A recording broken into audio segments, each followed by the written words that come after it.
Hello, fellow humans. This is a Lots of Hope. Welcome to this episode of The Living Journey, where we escape and explore a life in an alternate universe. Before we start, please make sure you're in a safe space. Can and will do nothing but to relax while you're listening.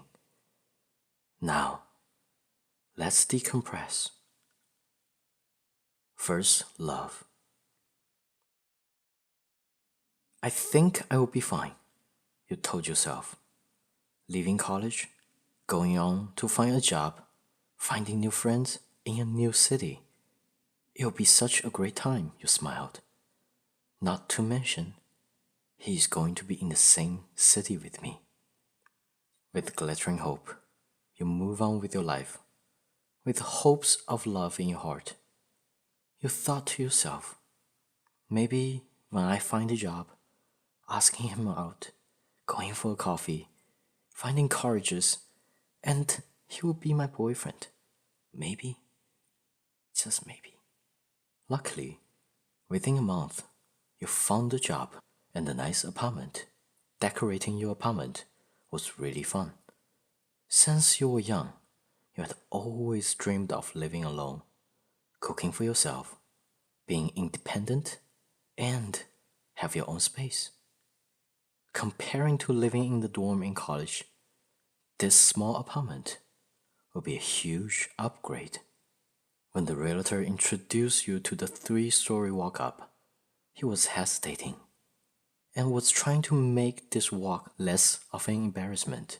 But the truth is, you thought it was so romantic, like walking up a French tower castle where you are forced to reside by the curse of an evil witch. With yourself maturing, your imagination went from being saved by someone else to just growing strong and breaking the curse all by yourself. It's the evening time, and you just started your evening routine before bed, moisturizing your whole body, wearing your gloves after applying a thick layer of hand cream. While watching TV, you sit on the floor, back leaning onto the couch, with your hands spreading wide. One of your pillows sits on the floor underneath your feet. It's such an odd position, but it just feels so very comfortable. Without even paying attention on what's playing on TV, you just want to decompress. Decompress from work, from the end of your training days. And very soon, you will go on and start to participate in different projects. There's always self-doubt. I think I will be fine. Just as your thought wanders further, your phone buzzes, and it's him, your college crush. Peace suddenly crashed. You start to cough, trying to clear your throat, mimicking the vocal that you're about to present to your secret love. Finally, when you pick up, all the cool acting failed. The throat squeezed out the most unflattering hello. What's going on?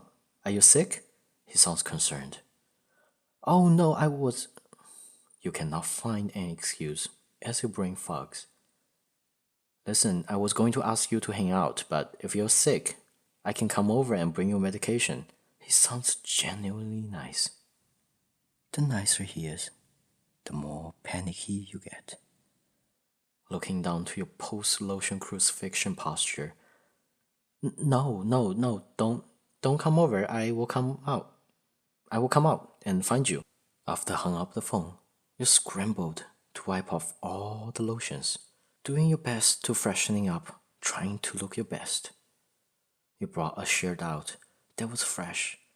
You remember when you purchased the shirt, you were imagining that you were going on a date with him.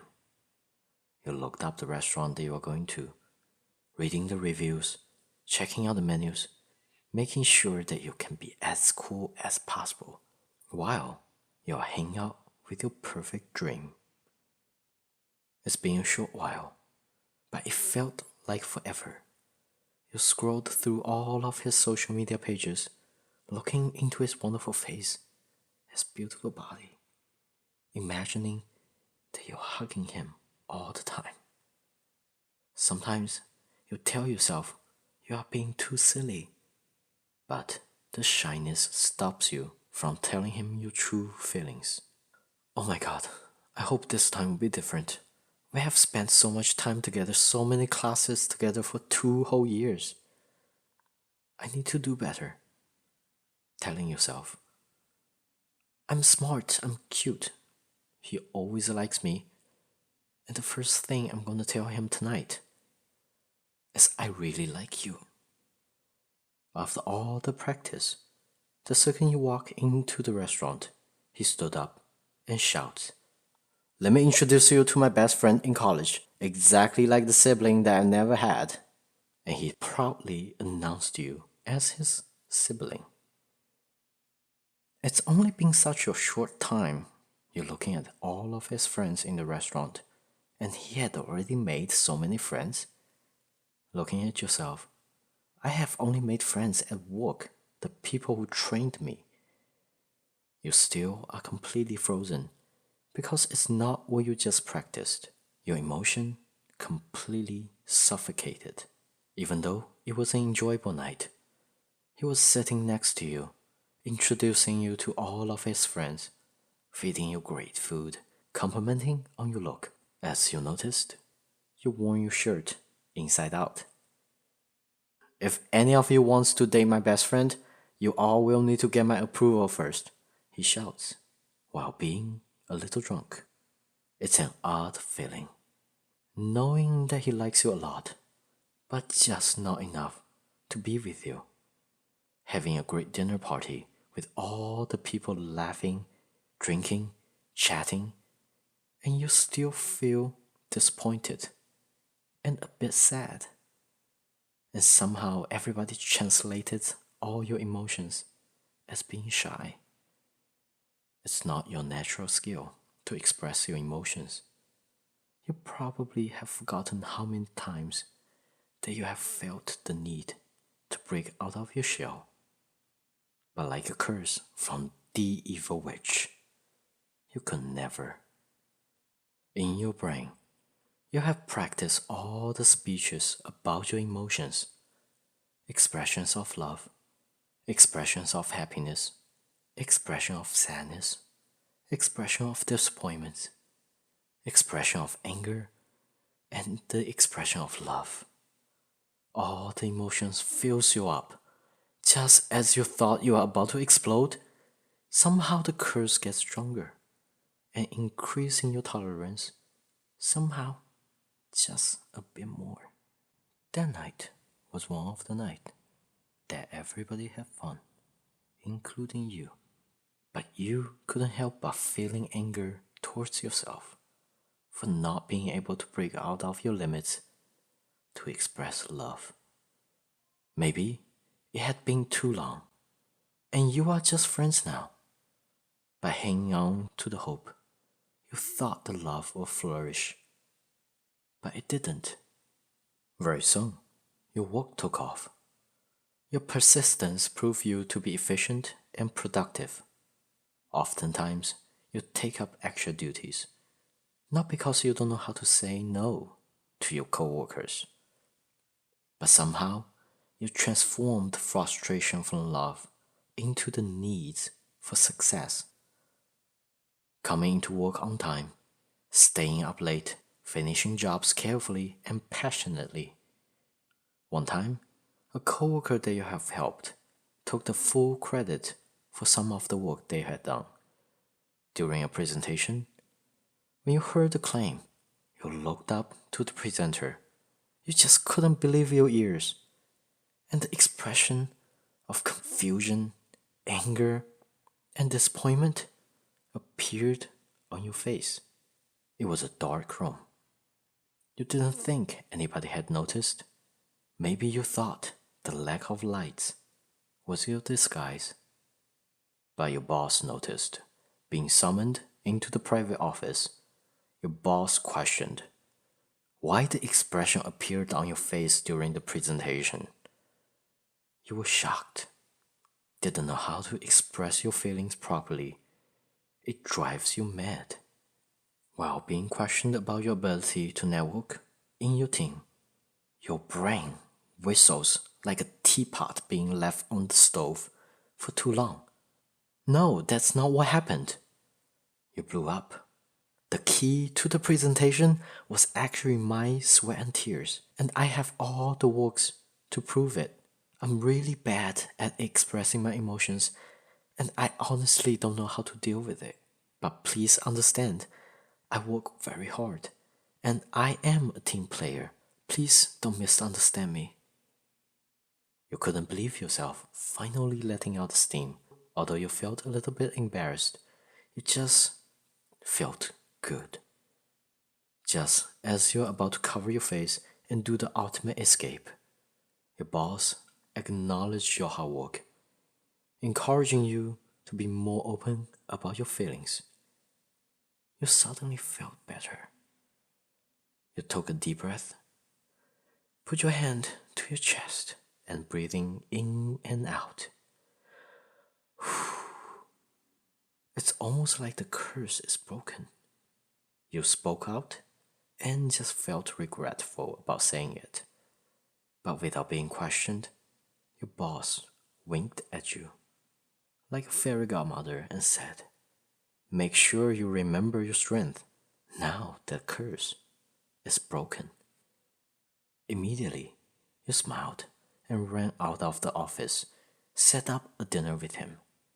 That exact evening, right after work on time, you rushed home, left all your colleagues completely confused.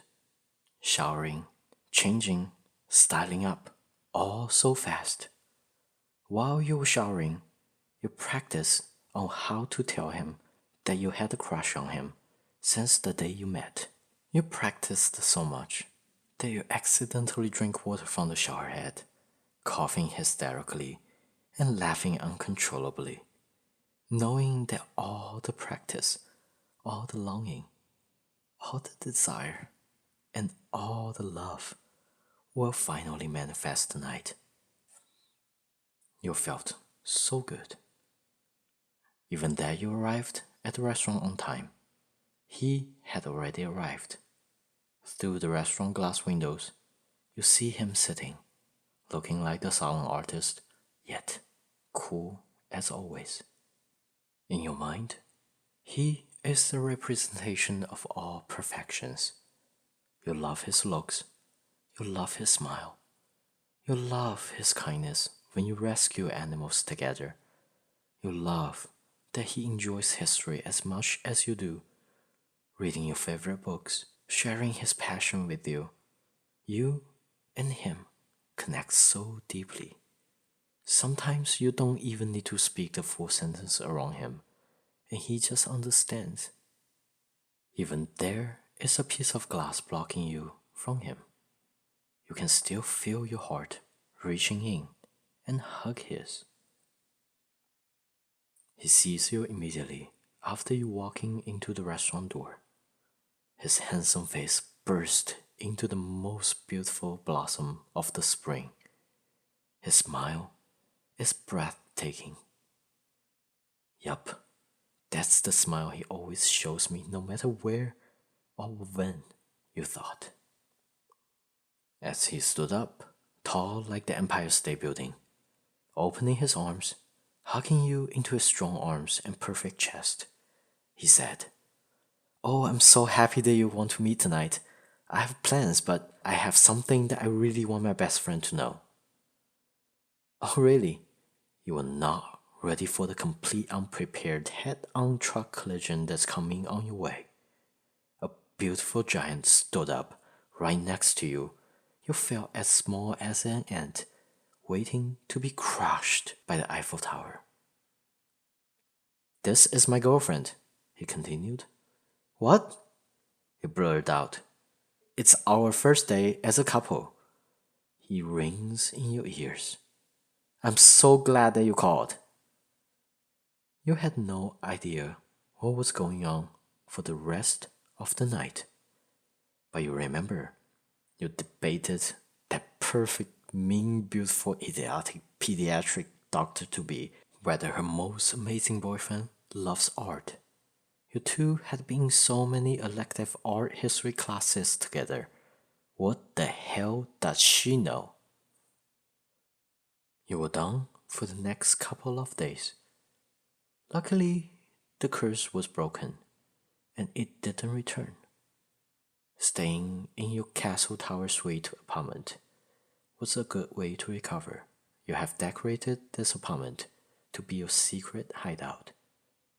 There are small things from your childhood bedroom, nice new objects that inspires you. Photos of you traveling, photos of your family, and a small succulent that he gifted you when he visited your apartment. It was not long ago. After seeing your decoration skill, he bribed you with his home-cooked dinner to help him to reconfigure his furniture. That day was a fun day. By the time you return to work, your colleagues have been gossiping about your sudden change of behaviors. Of course it's about love, one of your colleagues said out loud, without noticing you walking into the office. As everybody turned quiet, the person turned around, seeing your sad face, and asked if you are okay. You said, I think I will be fine. Not long after, one of your friends became your boyfriend, who is a nice person, handsome, treats you nicely, and you love being hugged. It's almost as comfortable as he hugs you.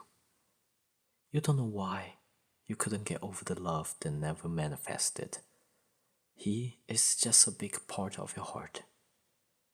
It's all the imagination of what could and might happen between you and him that drives you nuts. The history between you and him is just so sweet and so beautiful, wishing that he could be your boyfriend.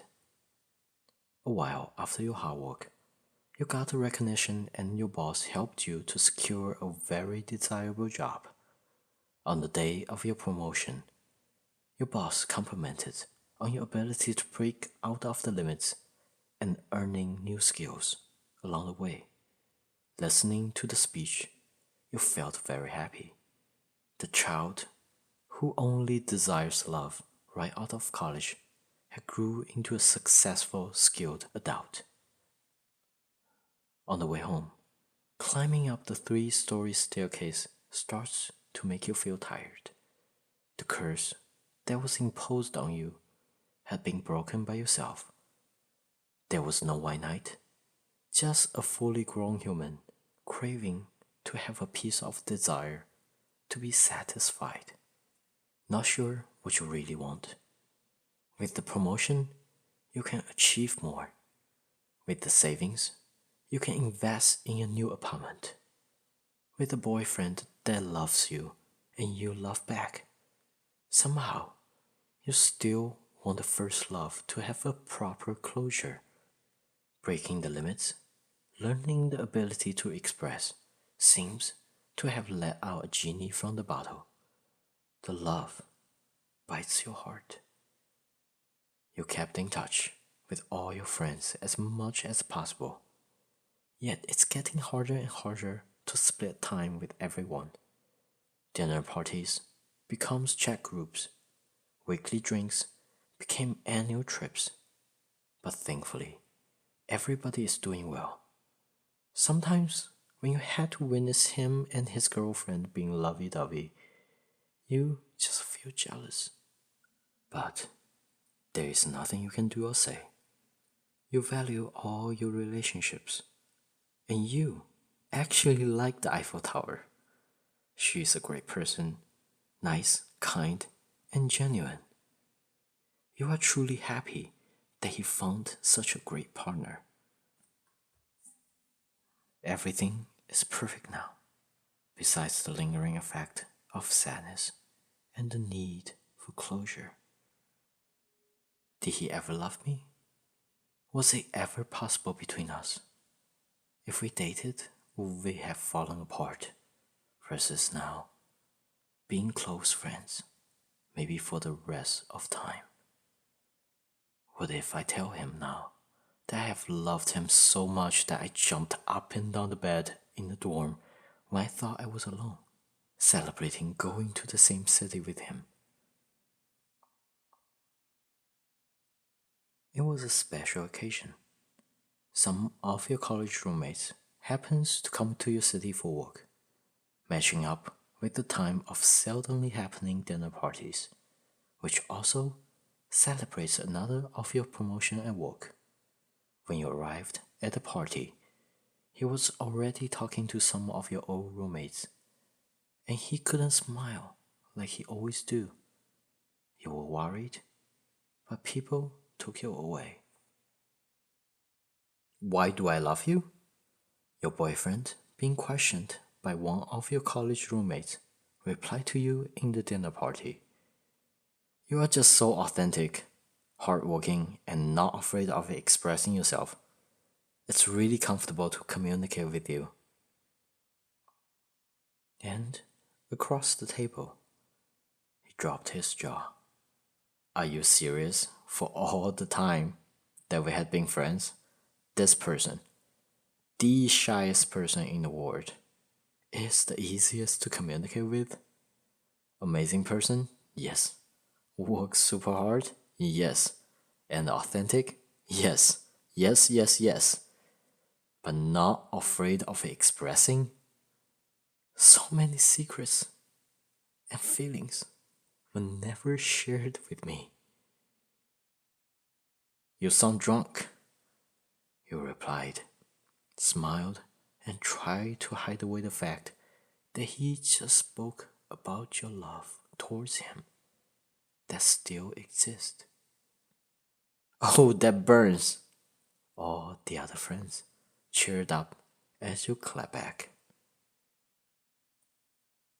And he looks at you, smiles with his perfect teeth, and tears drops down from his eye, rolling through a couple of the wrinkles that made him even sexier. Here it is to celebrate another one of your promotions. He raises his glass to you, with all the friends at the table cheering and raising the glasses. The noise of the restaurant suddenly fades away, almost like the world had just vanished away as you looking into his eyes. The slight redness in the eyes, the pink rosy cheeks, and the tracks of tear sent a shockwave through your heart. With the warm ambient light, everything felt so cozy. For just 1 second, you thought the time had just receded like low tide, washing away all the histories of the past couple of years, leaving behind just raw, sensitive emotions. The table between you and him disappears. His handsome face regressed back to the cute college jock. You can almost hear him standing below your 3-floor tower castle. You ran to the window, opening up the rustic cast iron window, seeing his adorable face smiling underneath the warm moonlight. You said, I'm coming down. Do you need my help? He shouts back. I'm good. I had already broken the lock. I'm just staying up here because I really miss you. You replied as you ran down the stairs, walking down all the histories between you and him. You returned back to the innocent self with just a hint of maturity, jumping into his arms as he catches you, holding you tight in his protection. I'm so happy to have you here, he said. So am I. I'm so very thankful that you picked classes that I'm in. I cherished every second of it, comparing notes, studying on my computer, and leaning on your shoulders as you memorize all the arts. You reply. He hugs you tightly, kissing your hair He replies to you, "You should know, studying history with you is like traveling through time, enjoying the arts as I hear you passionately explaining the art to me. I can feel your passion, your heart, and your love, and that makes me love you more and more and more." He stops, starting to loosening the grip. As the hug loosening up, you looked up to his face. His face is weighted down by regrets and reluctance. Feeling worried, you asked him if he's okay, and he comforts you. "I think I will be fine, and you will be too. I love you, my best friend." Just as you are trying to hold on to him and tell him that you love him too, you are brought back to the restaurant as your boyfriend holds you in his arm. With tears rolling down your face, staring at his teary face, you said, "I love you." He heard you and nods his head, crunching up his lips, biting his tongue, drinking up the toasted wine. And your boyfriend replies, "I love you too."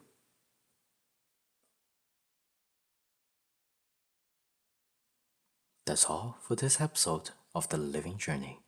I'm truly grateful for your time. Feel free to leave your reviews. Please like, follow, or subscribe.